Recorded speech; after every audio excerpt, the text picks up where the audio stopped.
ចេនហើយតើអ្នកចង់បានប្រពន្ធឬអត់មេភូមិតើអ្នកនិយាយអ្វី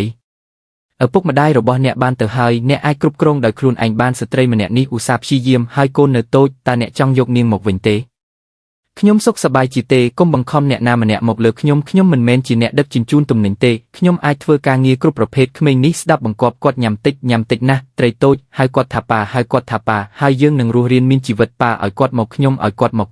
មកជាមួយខ្ញុំដេប៊ូតុងខ្ញុំដឹងថាវាមិនងាយស្រួលសម្រាប់អ្នកក្នុងការទទួលយើងចូលទេខ្ញុំអនុញ្ញាតឲ្យអ្នកចូលមិនមែនដើម្បីឲ្យអ្នកអាចធ្វើបែបនេះទេអ្នកនឹងកូនដេកនៅទីនោះខ្ញុំនឹងដេកនៅទីនេះចុះអ្នកវិញតើវាគ្រប់គ្រាន់សម្រាប់បុរសពេញវ័យដូចអ្នកទេមែនហើយកុំរើដំបូលកំពុងលេចធ្លីចូលគេងទៅក្នុងភ្លៀងធ្លាក់ខ្លាំងនេះតើអ្នកនឹងគ្រប់គ្រងដោយខ្លួនឯងដោយរបៀបណាខ្ញុំបានប្រាប់អ្នកឲ្យត្រឡប់ទៅខាងក្នុងវិញកុំធ្វើបែបនេះនៅទីនេះបិទទ្វារទៅកុំឲ្យខ្យល់ចូលដៃរបស់អ្នកត្រីតូចឲ្យចូលគេងទៅដំបូលត្រូវជួសជុលម្ដងទៀតនៅព្រឹកស្អែកខ្ញុំអង្គុយខុសកន្លែងមែនទេ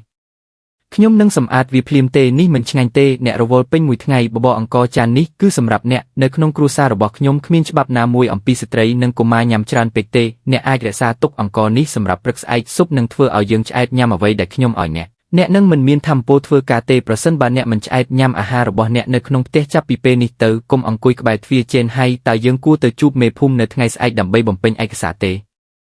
កុំប្រញាប់តើអ្នកសោកស្ដាយទេខ្ញុំគ្រាន់តែជាអ្នកនេសាទក្រីក្រម្នាក់ហើយឪពុកម្ដាយរបស់ខ្ញុំបានទទួលមរណភាពមុនអាយុខ្ញុំបាននាំអ្នកមកវិញកាលពីម្សិលមិញព្រោះខ្ញុំបារម្ភថាអ្នកនឹងមិនមានកន្លែងស្នាក់នៅយើងនឹងនិយាយអំពីឯកសារបន្ទាប់ពីអ្នកបានគិតវារួចរាល់តើខ្ញុំអាចហៅអ្នកថាប៉ាបានទេ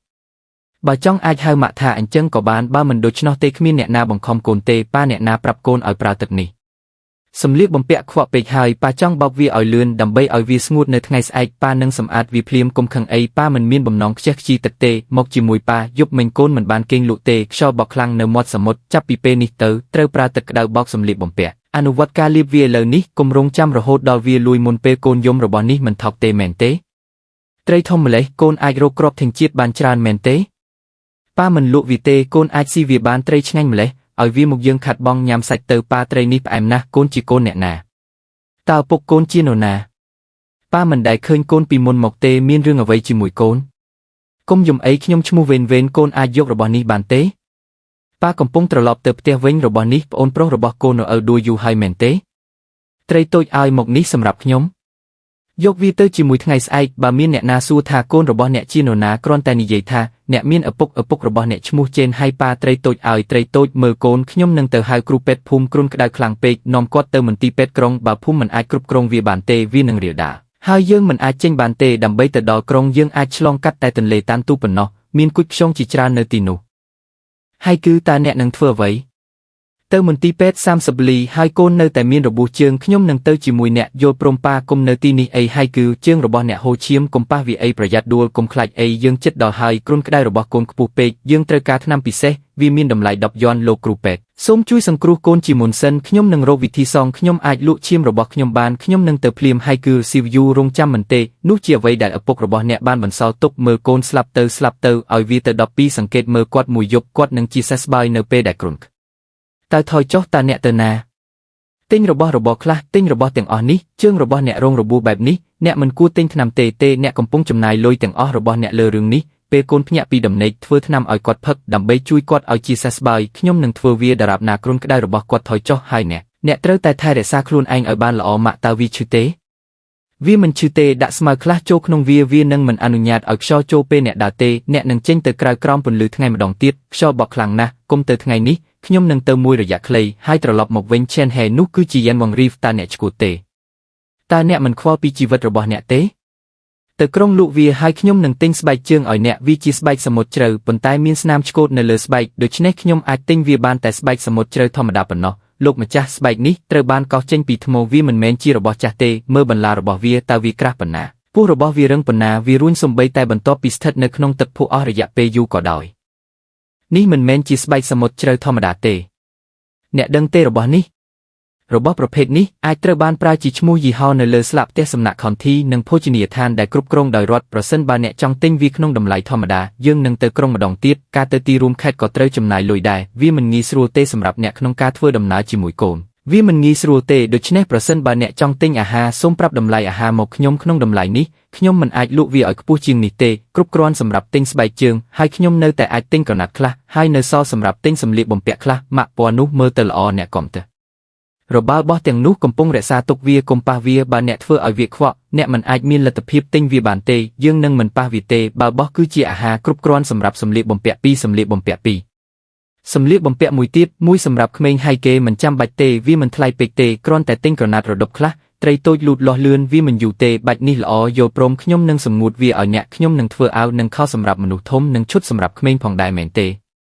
មែនហើយយកទាំងពីរនោះចេញទាំងនេះមានតម្លៃថ្លៃជាងបាតស្បែកគោដែលមានស្រទាប់ខាងក្នុងធ្វើពីក្រណាត់កាស្មៀរខ្ញុំពិតជាមិនទិញវាទេខ្ញុំនៅតែអាចពាក់វាហើយជួសជុលវាបានហើយហ្គេមានអ្នកណាម្នាក់កំពុងមើលនៅទីនេះកុំរើអីជើងរបស់កូនហាមហើយប៉ាតើខ្ញុំអាចពាក់វាទៅឆ្នេរបន្ទាប់ពីវារួចរាល់បានទេមែនហើយគ្រាន់តែកុំធ្លាក់ចូលទៅក្នុងភក់ហើយហ្គេហេតុអ្វីបានជាកូនក្តៅម្លេះមិនអីទេកូនទៅគេងទៅកូនមិនបានធ្វើខុសទេចាប់តាំងពីកូនត្រឡប់មកពីឋាននរកហើយកូននិយាយថាកូនមិនអីទេនៅទីនេះកូនអាចជូតវាដោយខ្លួនឯងបានកុំព្យាយាមតស៊ូហេតុអ្វីបានជាកូនជូតវា